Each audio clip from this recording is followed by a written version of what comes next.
서대반 집사가 이제 그대로 인용을 합니다. 서대반 집사가 설교를 할 때 모세가 말한 나와 같은 선지자 예수 그리스도를 너희가 죽였도다, 이렇게 메시지를 전합니다. 그리고 이제 이사야 선지자는 예수 그리스도에 관하여 구약의 복음이라 일컫는 이사야서에서 예수 그리스도에 관하여 밝히 전가하고 있는데, 먼저는 이사야서 7장 14절 말씀에 예수님께서 태어나신데 처녀의 몸에 탄생하실 것이다, 동정녀 출생하시는 예수 그리스도에 관하여 예언을 해주고 있습니다. 그리고 이제 이사야서 9장 6절은 예수 그리스도가 왕으로 오시고 하나님의 아들로 보혜사로 이 땅에 오실 것을 말씀해 주고 있습니다. 그리고 이제 이사야서 53장은 십자가에 못 박혀서 세상 죄를 짊어지시는 예수 그리스도의 그 피 흘리는 모습을 미리 노래하고 있습니다. 이 후반부를 이사야서 후반부에 보면 이제 종의 노래라 이렇게 해가지고 예수 그리스도에 대해서 이제 말씀해주고 있습니다. 그리고 이제 예수님이 보혜사다는 내용이 어디에 있느냐? 요한복음 14장 16장에 보면 이제 예수님께서 나는 이제 떠나가는데 보혜사를 말씀하십니다. 다른 보혜사를 너에게 보내어 주시리라. 그래서 다른 보혜사는 바로 이제 성령님을 말합니다. 성령 하나님을 말할 성령님께서 다른 보혜사가 되는데, 이 내용을 생각해 보면 예수님 자신도 보혜사라는 의미가 되는 것입니다. 그래서 예수님이 보혜사라는 내용이 성경에 어디에 나타나느냐? 요한일서 2장 1절에 보면 예수 그리스도를 향하여 대언자라, 우리의 대언자가 되신 예수 그리스도, 이렇게 표현을 하고 있는데, 그 대언자라는 단어가 헬라어로 파라클레토스 이렇게 해가지고 보혜사의 의미로 그렇게 번역을 할 수 있습니다. 그래서 이제 복음은 참 예수 그리스도다. 그래서 이제 이 로마서 1장에 보면 하나님의 복음, 예수 그리스도의 복음, 아들의 복음, 이렇게 복음에 관하여 이렇게 설명을 하고 있는데, 그래서 예수 그리스도는 육신으로는 다윗의 혈통에서 나시고 또 성결의 영으로는 이제 죽었다가 다시 살아나셔서 하나님의 아들로 인정되셨다. 예수 그리스도의 신성과 인성을 표현해주고 있고, 그리고 이제 그 예수 그리스도의 십자가와 부활의 복음을 말씀해 주고 있습니다. 그래서 이 복음은 너무나 귀중하고 놀랍다는 것입니다. 그래서 이제 1장 16절 17절에 보면 이 복음은 구원을 주고, 이 복음에는 하나님의 의가 나타나고, 이 복음은 하나님의 능력이 되고, 이것을 이제 바울은 분명히 확신하였던 것입니다. 그래서 바울은 이 복음에 대한 태도를 말하기를, 나는 이 복음을 위해서 인생을 살아가겠다, 이 복음을 위하여 나의 인생을 걸었다, 그렇게 1장 1절에서 말씀해주고 있습니다. 그리고 이제 바울은 복음의 빚진 자의 심령으로 살아갔습니다. 정말로 여러분 빚에 시달려 본 적이 있습니까? 저는 어렸을 때 빚쟁이가 와서 우리 아버지에게, 또 우리 집에 와서 돈을 갚아라 요구하는 그런 이야기를 많이 듣고 살아왔습니다. 그래서 빚에 쪼달리고, 엄마 아빠가 빚에 쪼달리면 되는데 그 아들이 나도 쪼달려가지고 심령적으로, 아버지가 부모가 다 알아서 하는데 그 자녀도 이렇게 빚에 쪼달려가지고 심리적으로 대단한 압박이 되었습니다. 그래서 저는 이제 어렸을 때 초등학교 때 열심히 공부해야 되는데, 공부 나름대로 열심히 했는데, 열심히 하게 된 동기가 뭐냐면 빚쟁이가 와가지고 너무 이렇게 볶아대니까, 야, 안 되겠다, 내가 공부 열심히 해가지고 돈 많이 벌어서 빚도 좀 갚고 이런 가난에서 벗어나야 되겠다, 이런 마음으로 이제 열심히 공부하게 됐는데, 빚쟁이가 참 무섭습니다. 그래서 바울의 심령에는 이 빚쟁이와 같은 빚진 자의 심령으로, 그래서 이제 복음을 위해서 그렇게 살아가는 것을 봅니다. 그리고 바울은 고백하기를, 이제 내가 복음을 부끄러워하지 않는다. 이것은 이제 어떻게 보면 대단히 쉬운 내용인 것 같지만 쉬운 그런 표현이 아닙니다. 그래서 가만히 저와 여러분의 삶을 생각해보면 나는 과연 복음에 부끄러움이 없는가? 복음을 담대하게 말하고 담대하게 자랑하고 어디서나 이 복음을 나눌 준비가 되어 있는가? 우리의 삶을 꼼꼼히 들여다보면 참 부족한 점을 발견합니다. 저도 이제 우리 의성에 보면 겨자씨 선교회라고 있습니다. 삼성 의성군 안개면 그쪽에 보면 이제 삼성연합의원이 있는데 그 의사 부부가 한 달에 500만 원씩 내가지고 그래서 이제 각 인근 교회에서 이렇게 와가지고 매주 화요일 전도의 물품을 나눠줍니다. 예, 그렇게 하면서 이제 복음 전도 일을 위하여 자신의 비싼 재물을 아낌없이 내어놓고 복음을 위해서 살아가고 있는데 저도 이제 그 모임에 꾸준히 참석하진 않았지만은 한 달에 한 번, 한 달에 두 번 이렇게 하면서 복음의 동기를 부여받고 또 전도의 물품도 가져오고 그래가지고 이제 이웃에게 나눠주기도 하고 이렇게 했지만은 그러나 이제 저의 삶을 이렇게 보니까 그런 이제 전도의 동기 부여를 받는 이런 집회를 통하여 내가 전도의 삶에 깨어있고 전도의 삶에 생활되고 전도의 삶에 잘 들여지고 있느냐 이렇게 생각해 보니까 여전히 부족하더라고요. 여전히 내 자신이 복음에 대하여 담대하게 전하지 못하고 뭔가 복음을 들고 밖에 나가면 사자가 와서 잡아먹을 것 같이 이렇게 그런 두려운 마음들이 있어가지고 담대하게 복음을 전하는 것이 내게 참 부족하다. 그래서 이제 내가 복음을 부끄러워하느냐 하지 않느냐 그것을 알려면 여러분의 최근에 내가 얼마나 전도에 깨어있고 복음의 말씀을 듣고 사람들이 나가서 일주일에 몇 번 전해놓냐, 지난 한 달 동안에 몇 번이나 사람을 만나고 복음을 듣고 나아가느냐, 그것을 보면 내가 복음을 부끄러워하는 사람인지 아니면 복음을 담대히 말하는 사람인지 알 수가 있는 것입니다. 저도 이제 내가 정말로 복음을 부끄러워하지 않는다 이렇게 담대하게 말하기는 여전히 부족한 자신을 발견합니다. 예, 그래서 저와 여러분이 복음을 부끄러워하지 않는 그런 삶을 살게 되기를 바랍니다. 예, 그래서 이제 그리고 이 복음은 하나님의 구원의 능력이다. 그래서 죄인들을 구원하는 것은 이 복음에는 다른 길이 없고 다른 방법이 없다는 것입니다. 네, 복음에는 하나님의 의가 나타나서 죄인을 의롭게 하고 깨끗게 하여 하나님과의 그 관계를 회복하여 하나님을 만나게 하는 이것이 바로 복음이라는 것입니다. 그래서 로마서 1장의 말씀을 보면 바울은 복음을 위하여 살아갔고 복음의 빚진 자였고 또 복음에 부끄러워하지 말라 부탁하고 있고 이 복음은 너무나 귀하고 소중한 것이다. 예, 그것에 관하여 이제 밝히 드러내고 있습니다. 이어서 이제 로마서 2장에 보면 로마서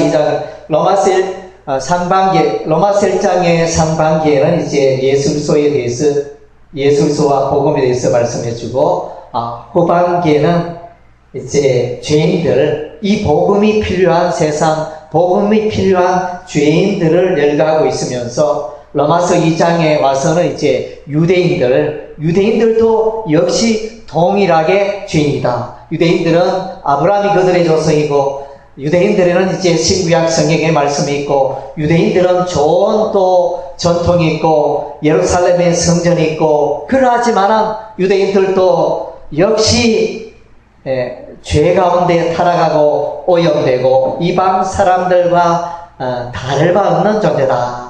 그렇게 결론을 내리고 있습니다. 그래서 이제 로마서 3장 23절에 우리 다 같이 암송할까요? 모든 사람이 죄를 범하였음에 하나님의 영광에 이르지 못하더니. 예, 그래서 이제 모든 사람들이 하나님 앞에 죄인이다. 그래서 칼빈은 이를 일컬어 전적인 타락이다. 인간이 전적으로 오염되었다.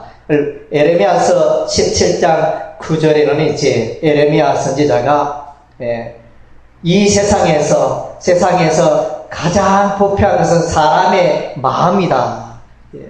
그렇게 이제 증거하고 있습니다. 전도서 7장 20절에 천하 인간의 모든 사람들 나는 죄가 없다 말할 사람은 아무도 없다는 것입니다. 마가복음 7장 21절 22절에는 사람들의 이 심령은 오염이 되어서 입을 열면 생각을 하면 행동을 하는 그 모든 것이 그 죄악의 말, 죄악의 생각, 죄악의 행동들이 샘솟듯이 우리의 삶 속에 흘러나온다는 것입니다. 그래서 우리의 정말로 더러운 것은 우리의 이 내면에 이 더러운 것들이 나와서 세상을 오염시고 있다는 것입니다. 그리고 이제 시편 51편 5절 말씀에 보면 다윗은 이제 이렇게 고백합니다. 내가 죄악 중에 못해서 출생하였도다. 그래서 이제 갓난아기는 너무나 순진하고 너무나 이렇게 귀엽고 예쁘고 한데 이 어린 아기가 무슨 죄가 있겠느냐. 우린 그렇게 생각하지만 그러나 성경은 날 때부터 죄인이다. 이렇게 다윗은 그렇게 증거를 해주고 있습니다. 에레미야 13장 23절에 물론 에레미야 선지자는 그때 당시에 이스라엘 백성들을 향하여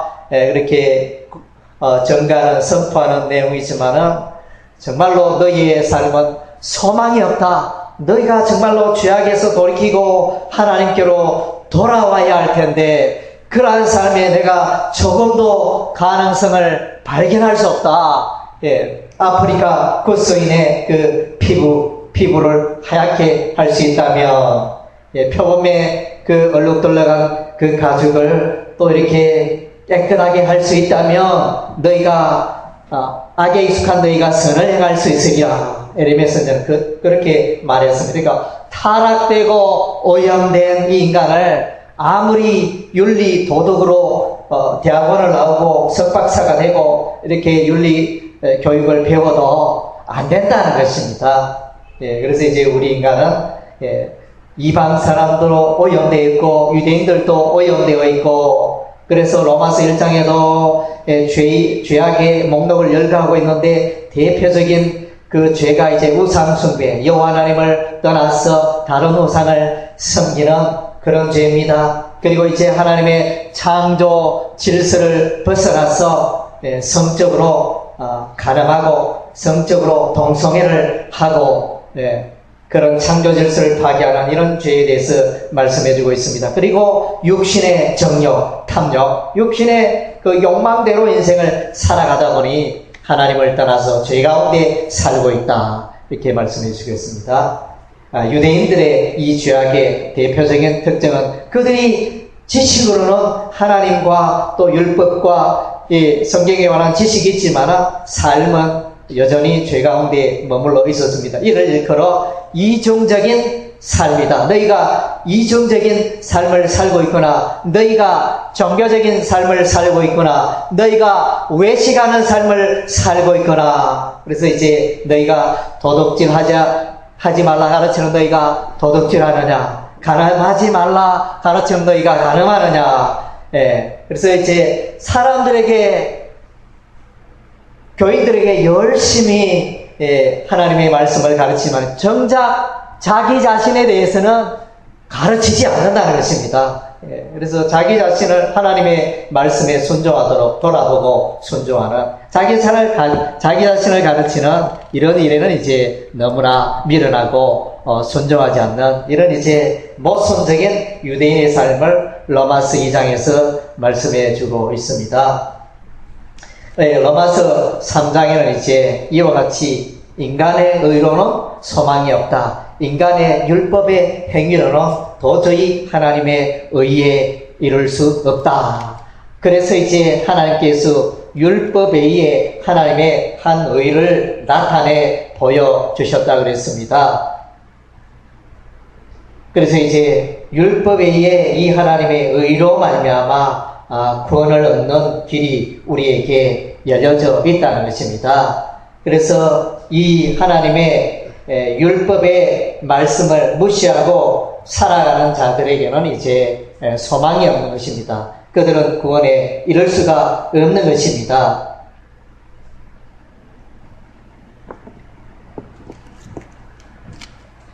그래서 많은 사람들은 자기의 의를 앞세워서 선하고 의롭게 그렇게 구원에 이르려 하지만은 그것은 구원의 길이 아닙니다. 오직 예수 그리스도의 보혈, 십자가 그 사건만이 우리의 의가 되고 우리가 하나님의 의를 덧입는 사건이 되어지는 것입니다. 그래서 이제 로마서 3장에는 율법의 기능이 납니다. 율법은 뭐냐? 죄를 깨닫게 한다.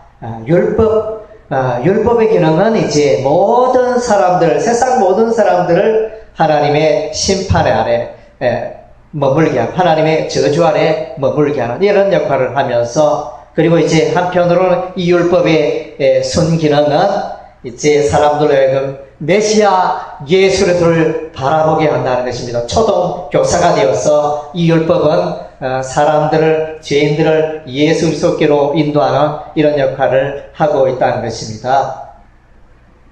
그래서 이제 우리가 이제 이런 것들을 볼 때 신앙생활의 기초가 너무나 중요하다는 것입니다. 신앙생활의 기초가 무너지면 그 신앙생활이 헛된 인생이 될 수밖에 없습니다. 마태복음 7장 말씀에 너희가 인생을 살 때에 예수 그리스도의 말씀에 순종하여 그렇게 살아가면 너희가 인생의 집을 반석에 짓는 거다. 반면에 예수 그리스도의 교훈과 말씀 없이 그렇게 살아가면 너희는 인생을 모래 위에 짓는 인생이 되어진다. 우리의 신앙생활도 마찬가지입니다. 우리의 신앙생활의 기초가 십자가에도 예수 그리스도의 기초를 두고 우리가 신앙생활이 이루어져야 하는 것입니다. 로마서 4장에는 이제 믿음의 조상 아브라함을 말씀해 주고 있습니다. 그래서 이제 아브라함의 이 믿음의 삶으로 말미암아 우리도 동일하게 아브라함의 믿음의 원리를 쫓아 우리가 이렇게 되고 구원에 이르게 된다는 것입니다. 그래서 아브라함도 하나님 앞에서는 결단코 자랑할 게 없다는 것입니다. 사람의 의로 아브라함도 그렇고 모세도 그렇고 다윗도 그렇고, 그래서 자신의 의로 행위로 구원에 이를 자가 아무도 없습니다. 그래서 이제 아브라함을 칭찬하고 있는 것은 이제 아브라함이 하나님의 약속의 말씀을 붙들었기 때문에 아브라함이 넘치는 복을 받았고 아브라함이 의롭게 되었다는 것입니다. 어느 날 하나님께서 아브라함을 부르십니다. 아브라함아, 밤하늘에 별을 보라. 내 자손이 하늘의 별과 같이 많아지리라.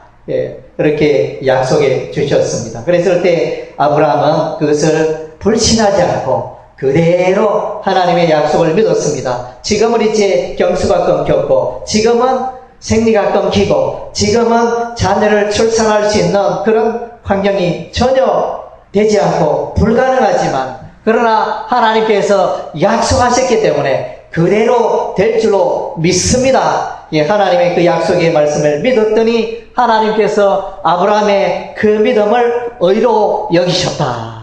그래서 이제 믿음은 하나님의 약속 가운데 우리의 삶을 들여가는 것입니다. 그래서 믿음의 기초는 이 땅에 있는 것이 아닌 것입니다. 믿음의 기초는 사람에게 있는 것이 아니고, 믿음의 기초는 오직 하나님께 있고, 오직 예수 그리스도께 있고, 믿음의 기초는 오직 하늘에 있는 것입니다.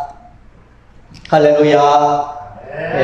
그래서 우리의 기초를, 여러분의 기초를, 신학의 기초를 하늘에, 하나님의 말씀에, 하나님의 약속에, 십자가의 도에 기초를 두시기 바랍니다. 로마서 5장 말씀, 아담과 예수 그리스도를 대조하고 있습니다. 아담과 예수 그리스도. 그래서 이제 고린도서 15장에는 예수 그리스도를 마지막 아담이다, 이렇게 말씀해 주고 있습니다. 제2아담이 되어지는데 새 인류의 출발점이 되어주시는 예수님, 이렇게 말씀하고 있고, 이 로마서 5장은 이제 아담은 우리에게 죄를 물려주고, 아담의 그 죄로 말미암아 우리에게 사망을 선물로 주었지만은 예수 그리스도는 오셔서 그에게 나오는 자들을 의롭게 하시고, 그에게 나오는 자를 생명, 영생의 선물을 다하여 주시는 것입니다. 그래서 아담과 예수 그리스도를 대절하고 있는데, 이 아담은 땅에 속한 자요, 육신의 사람이요, 썩을 인생이지만은 예수는 하늘에 속한 자요 신령한 사람이요 썩지 아니하시는 영생의 존재가 되어지는 것입니다. 그래서 이제 우리가 예수를 믿음으로 우리는 아담에서 벗어나서 우리는 이제 예수 속에 속한 자가 되었습니다. 이를 일컬어 고린도서 1장 13절에는 이제 흑암의 권세에서 우리를 건져내사 하나님의 아들의 나라로 예수 그리스도의 나라로 우리를 옮기셨다. 이렇게 말씀하고 있습니다. 그래서 이제 우리의 소속과 신분이 달라진 것입니다. 그래서 이제 자기의 신분, 우리가 예수 그리스도의 자녀가 된 신분, 하나님의 백성이 된 이 신분을 우리가 누려가는 게 너무나 중요합니다. 그래서 우리가 하나님의 자녀가 될 때 하나님의 영광에 참여하고 하나님의 존귀를 누리게 되고 또 우리가 하나님의 자녀 백성이 되는 축복을 누리게 되어집니다. 요한복음 1장 12절에 영접하는 자, 곧 그 이름을 믿는 자들에게는 하나님의 자녀가 되는 권세를 주셨느니라.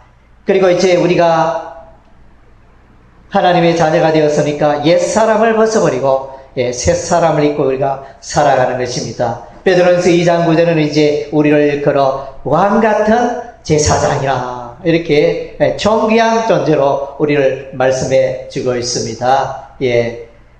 그래서 이제 저와 여러분은 하나님 앞에 너무나 존귀한 존재인 것입니다. 여러분이 또 물질적으로 가난할지라도 여러분이 또 재능이 없을지라도 여러분의 그 경력이 화려하지 않을지라도 다른 사람 보기에 부족할지라도 여러분은 하나님 나라에 하나님 앞에서 존귀한 존재인 것입니다. 할렐루야.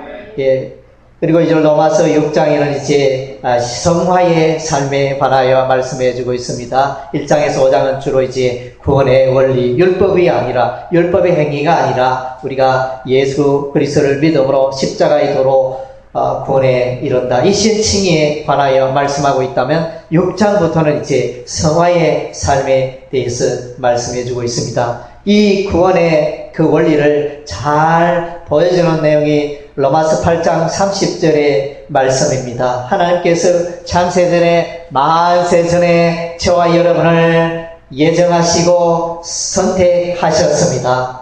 하나님의 자녀로 이제 예정하시고 선택하셨습니다. 그리고 이제 때가 되매 우리를 하나님의 자녀로 불러주셨습니다. 복음의 말씀으로 우리를 부르시고 성령께서 우리를 불러주셨습니다. 그리고 우리가 이제 의롭게 된 것입니다. 예수 그리스도께 나옴을 우리는 이제 의롭게 되고 칭의의 삶을 살게 되어집니다. 이 신칭의 우리가 믿음으로 예수를 믿음으로 의롭게 된 것입니다. 이 의롭게 된다는 이 사건은 하나님의 법정적인 선언이 되어집니다. 하나님께서 저와 여러분을 향하여 저와 여러분이 하나님 앞에 깨끗한 의인이다. 더 이상 죄인이 아니다. 이렇게 선언하셨습니다. 그럼에도 불구하고 우리가 이 땅에 사는 동안에 죄를 전혀 짓지 않는다. 그런 의미는 아닌 것입니다. 하나님께서 우리가 연약하고 죄 가운데 넘어지기도 하지만 저와 여러분을 향하여 여전히 의로운 자로 받아주시고 여겨주시고 선언하신 것입니다. 그리고 이제 우리는 이제 마침내 영화의 땅에 들어가게 되어집니다. 마침내 천국에 들어갑니다. 그날에는 예수 그리스도께서 오셔서 우리를 천국으로 인도하실 것입니다.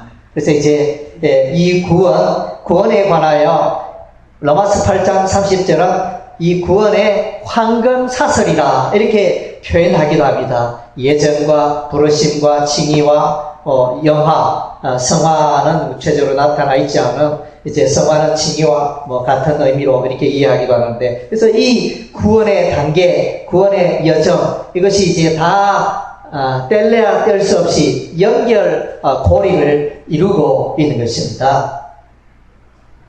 그리고 이제 로마서 6장에는 세례의 의미에 대해서 말씀해 주고 있는데, 세례는 죽고 사는 것이다. 세례 받을 때 우리가 물속에 들어갔다가 다시 올라오게 되어지는데, 이것은 이제 옛사람은 죽고 내가 새롭게 살았다. 죽고 생명을 얻는 그것이 세례의 의미가 되고, 이 세례를 통하여 우리는 예수 그리스도와 연합하게 됩니다. 예수 그리스도와 한 몸을 이루게 되는 것입니다. 처녀 총각이 결혼의식을 통하여 둘이 한 가정을 이루고 한 몸을 이루듯이 우리가 예수를 믿는 그 순간 또 세례를 받을 때 우리가 예수를 합하여 한 몸 지체를 이루게 되어지는 것입니다. 그래서 우리는 이제 세례를 받는 그 순간에 이제 새로운 삶을 살게 되고 새로운 인생의 목적을 가지고 새로운 피조물이 되어서 그렇게 인생을 살게 되어지는 것입니다. 그래서 세례의 의미는 죄에 대하여 죽었기 때문에 죄에 대하여 더 이상 우리가 반응을 보이지 않아야 하는 것입니다. 죄에 대하여 무감각하고 죄에 대하여 죽었다. 죽은 자는 아무리 간지러도 웃지 않습니다. 꼬집어도 때려도 울거나 웃거나 하는 일이 없습니다. 그래서 우리가 이제 우리 그리스도인들은 새로운 피조물 우리 죄에 대해서 단호하게 물리치고 단호하게 우리가 거절하는 이런 태도를 우리가 가져야 할 것입니다. 그래서 이제 구원받은 성도는 성화의 삶을 살아가야 되는데 구원받은 성도는 이제 의의 종으로 살아야 되고 의의 무기로 우리의 몸을 의의 무기로 드려야 하는 것입니다. 반면에 우리가 그런 날마다 살아갈 때 우리의 선택을 잘못할 때 죄의 종이 되고 불의의 무기가 되어서 그렇게 살아갈 수밖에 없습니다. 그래서 이제 이 성화의 삶을 잘 살아가는 비결은 바로 우리가 예수님을 나의 삶의 주인으로 모시고 살아가는 삶입니다. 그것을 이제 그리스도의 주재권이라 이렇게 말씀해 주고 있는데, 그래서 그리스도의 주재권은 내가 죽고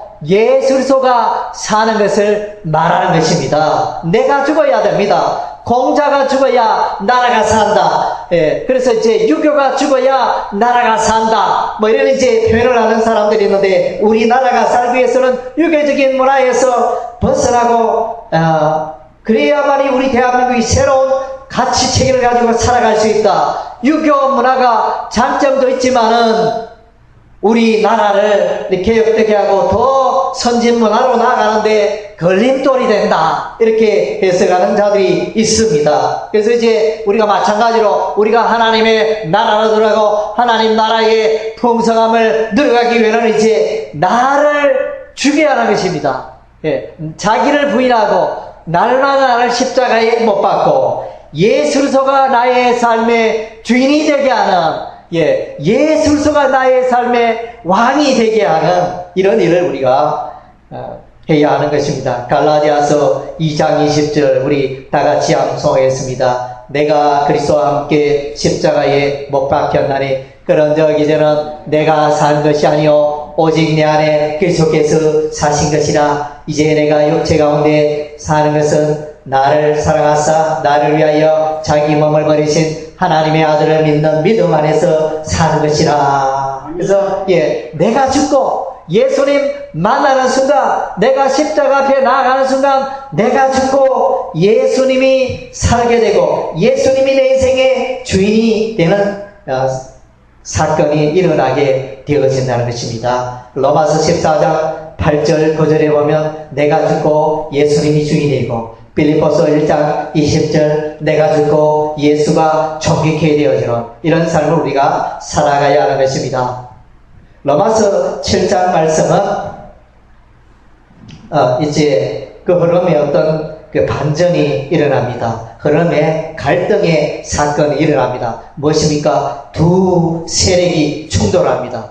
저와 여러분의 마음속에 두 가지의 세력이 있다. 다르게 외부적으로 두 세력이 영향을 끼치고 있고 내가 영향을 받고 있다는 것입니다. 그래서 이제 내 마음, 이 마음을 이제 다르게 표현하면 속사람입니다. 내 속사람은 하나님을 찾고 하나님을 향하고 하나님을 찬양하고 하나님의 진리의 말씀을 찾는 속사람이 있는가 하면 내 속에 이제 또 다른 존재, 겉사람이라 생각할 수 있고, 그래서 이제 또 다른 육신의 사람은 여전히 죄악을 사랑하고 죄악의 법을 육신의 그 삶을 사모하면서 그렇게 살아간다는 것입니다. 끊임없이 이것은 이제 바울이 예수 믿기 전에 겪었던 갈등을 말하는 것이 아니고 사도 바울이 예수를 믿고 난 이후에 오라 나는 공관자로다. 나는 선하고 의롭게 살아가기를 원하는데 내 안에 죄가 있어. 내 안에 이 죄악의 영향력으로 말미암아 내가 늘 넘어지는도다. 나는 늘 넘어진다. 오라 누가 나를 좀 도와줬으면 좋겠다. 이렇게 고백하는 것이 로마서 7장의 내용입니다. 그래서 이제 결론적으로는 성령께서 도우시고 예수 그리스도께서 도와주셔야만이 우리가 이 죄악을 이기고 세상을 이기고 승리하게 된다는 것이 그 해답을 로마서 8장에서 말씀해 주고 있습니다. 그래서 이 로마서 7장의 이 두 세력의 두 마음의 이 갈등을 야고보서 4장 4절에는 이제 두 마음을 품은 자들아 너희 마음을 성결케 하라 이렇게 말씀해 주고 있습니다. 그래서 우리의 마음은 하나님을 향하기도 하고 세상으로 향하기도 하고 그래서 마태복음 6장에는 이러한 마음을 향하여 우리의 인생이 하나님을 찾기도 하고 우리 인생은 또 다르게는 재물을 추구하며 인생을 살아갈 수 있다. 하나님과 재물을 이렇게 비교하여 설명해 주고 있습니다. 그래서 이제 우리가 이러한 그 갈등과 어려움에서 이길 수 있는 비결은 바로 이제 우리가 하나님의 전신갑주를 입는 것입니다. 말씀과 기도와 복음의 전파와 이런 삶을 통하여 우리가 이제 믿음으로 이것을 이제 이 세력을 물리치고 우리가 승리하게 되는 것입니다. 에베소 6장에 나와 있죠. 에베소 5장은 너희가 이제 오직 성령의 충만을 받으라. 말씀해 주고 있습니다. 그래서 이제 우리는 이제 이 세상을 살아갈 때 넌 이제 오늘 하루 내가 세상에 속해 살아갈 것인가 아니면 세상의 사람들을 기쁘게 할 것인가 아니면 내가 하나님을 기쁘게 하며 살아갈 것인가 두 가지의 늘 이제 선택이 우리를 기다리고 있다는 것입니다. 그래서 바울은 갈라디아서 1장 10절에 내가 이제 사람을 기쁘게 하랴 하나님을 기쁘게 하랴 내가 사람을 기쁘게 하면 내가 이제 사람의 종이지 하나님의 종이 아니다. 나는 하나님의 종이기 때문에 하나님만을 기쁘게 해야지. 그래서 이제 늘 하나님 편에서는 바울의 삶을 생각하게 됩니다. 여러분은 어떻습니까? 그래서 여러분들도 늘 하나님 편에 서서 승리하시기 바랍니다. 로마서 8장 말씀에 보면 이제 육신의 생각, 영의 생각 나타나면 육신의 생각은 사망을 이끌고 영의 생각은 생명을 이끌고 육신의 일은 또 사망을 이끌고 영의 일은 또 생명으로 이끌고 그래서 이제 성령이 주인공이 되어 나타납니다. 성령에 관하여 하나님의 영이다, 그리스도의 영이다, 성령이다, 양자의 영이다 이렇게 표현을 그러니까 양자는 하나님의 아들의 영 이렇게 표현해 주고 있습니다. 성령께서 오셔서 예수님께서는 떠나가실 때 그의 제자들에게 세상 끝날까지 너희와 함께 하리라 약속하셨습니다. 예수님께서는 부활하셔서 성천하셨는데 어떻게 오늘 우리와 예수님이 함께 하십니까? 예수님은 그의 영으로 우리와 함께 하시는 것입니다.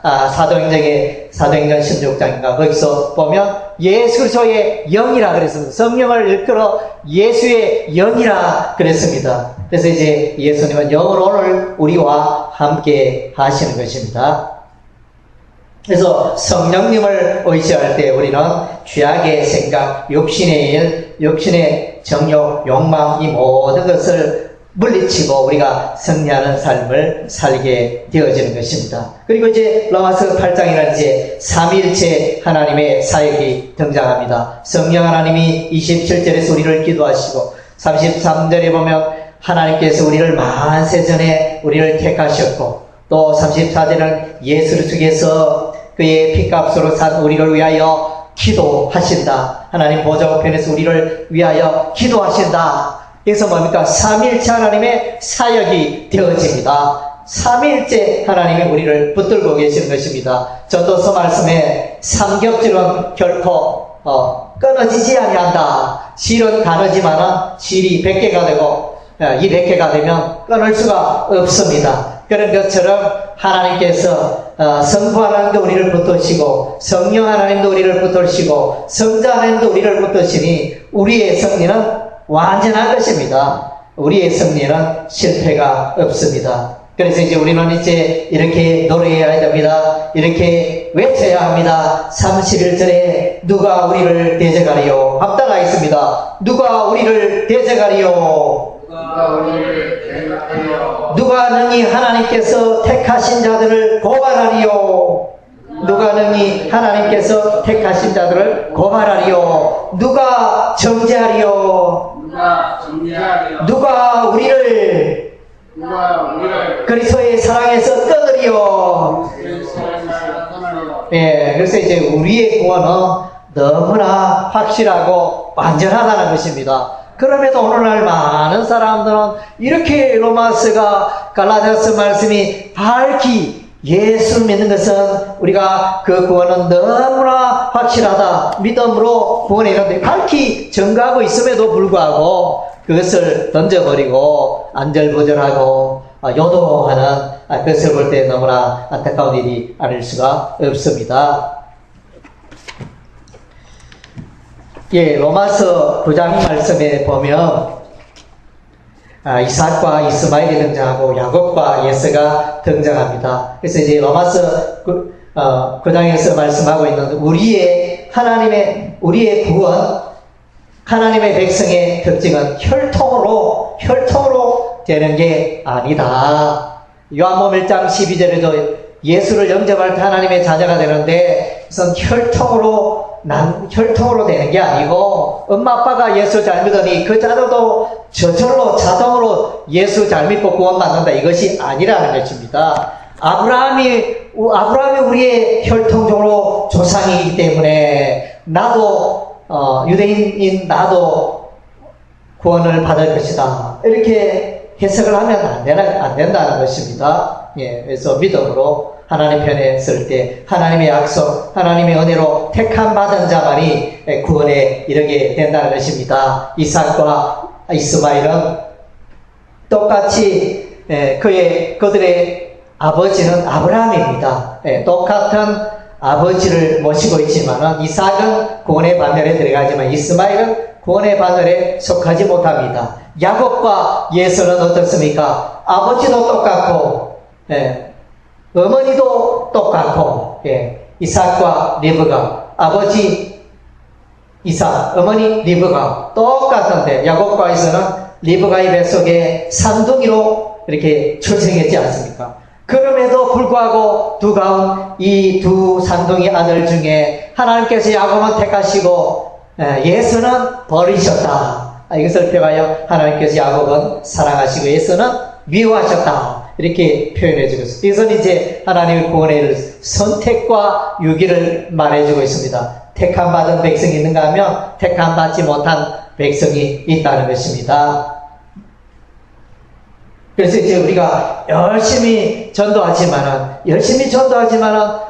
마침내 예수 믿지 않는 자도 있습니다. 마침내 예수 믿는 자도 있고, 마침내 그럼에도 불구하고 여전히 예수 믿지 않는 자들이 있습니다. 우리는 이제 그것을 알 수가 없습니다. 사람들 만날 때 저 사람이 하나님의 택자이고 저 사람은 하나님이 택하지 않은 유기된 자다, 그것은 우리가 알 수 없습니다. 그건 하나님만이 아시고 하나님의 영역에 속한 것입니다. 그래서 우리가 열심히 복음 전도 하더라도 그 사람이 예수 믿지 않는다고 너무 실망하지 마시기 바랍니다. 그래서 그 사람이 택한 하나님의 백성이 아니라면 안 믿을 수도 있는 것입니다. 그래서 이제 이 구원은 그러면 뭐냐? 이 로마서 9장의 내용을 하나님의 구원을 생각해보면 인간적으로 너무나 불공평하다. 하나님 그분이 너무 자기 멋대로 하시는 것 같다. 그런 해석이, 그런 불평이 있을 수가 있죠. 그러나 이제 그것은 너무나 당연한 거예요. 구원에 있어서, 구원의 괴에, 구원의 섭리에 있어서 우리 인간이 개입할 여지가 단 1%도 없다는 것입니다. 구원의 섭리와 구원의 길, 오직 하나님께 속한 것입니다. 그래서 이제 로마서 9장에는 이제 토기장이의 비유가 나오죠. 토기장이가 흙그릇으로 이 가마 쏟아있고 불에 넣어서 이제 높은 온도로 그릇을 굽는데 어떤 것은 반찬 그릇, 어떤 것은 국그릇, 어떤 것은 이제 임금님의 식탁에 올라가고 귀하고 유약을 바르고 색을 넣고 고려청자 뭐 이렇게 조선자기, 백자 뭐 이런 이제 다양한 것을 만드는 것은 토기장이의 마음이라는 거죠. 그래서 마음에 들지 않으면 당장 깨버리고 그것을 향하여 그 그릇이 나는 왜 이렇게 못나게 만들며 나는 왜 이렇게 취급하느냐 이렇게 따져서 될 일이 아니라는 것입니다. 이 구원에 관하여 하나님 여호와 하나님 아버지의 절대적인 주권이라는 것입니다. 그래서 이제 구원에 관한 우리의 그 입장은 우리 인간의 입장은 능동적이 될 수가 없습니다. 내가 선하고 어렵게 잘 살아가면 내가 구원에 이를 것이다. 이것은 이제 잘못된 가정입니다. 반면에 우리 인간은 능동적이 아니라 우리 인간의 구원은 100% 피동적이다. 하나님께서 택하시고 하나님이 부르시고 하나님께서 하셔야 내가 구원의 바늘에 들어갈 수 있다는 것입니다. 네, 로마서 10장은 이제 복음을 전파하는 복음 전파의 중요성을 말씀해주고 있습니다. 아름답도다 복음을 전하는 자들의 발이여. 그래서 이제 유대인들은 하나님의 복음 전파를 무시하고 자기의 의를 앞세우고 살아가다 마침내 멸망에 이르지만 이방인들은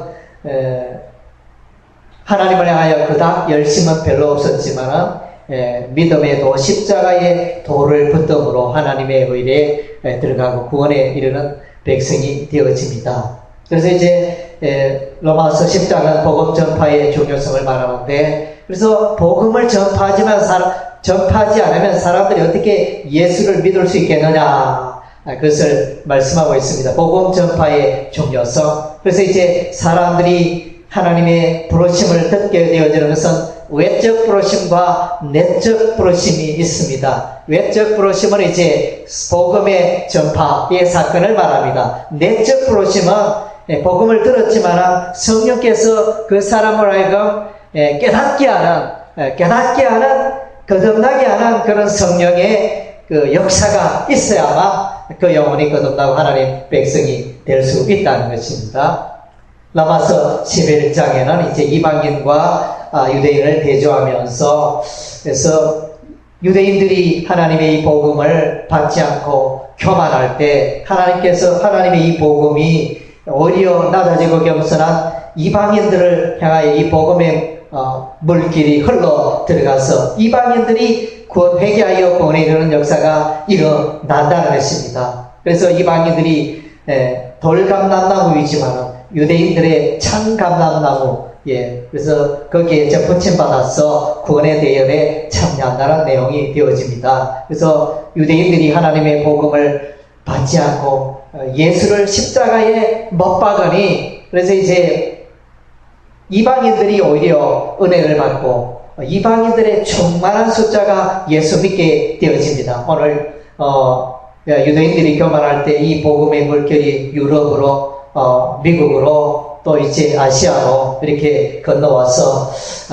이방인들이 예수 믿는 숫자가 많아지고 있습니다. 그래서 이제 로마서 11장은 이제 복음의 전파를 통하여 이제 구원에 이르게 되는데 이 구원의 문은 이제 언제까지나 열려 있는 게 아니고 때가 있다는 것입니다. 고린도서 6장 2절에 보라 지금이 구원받을 때다.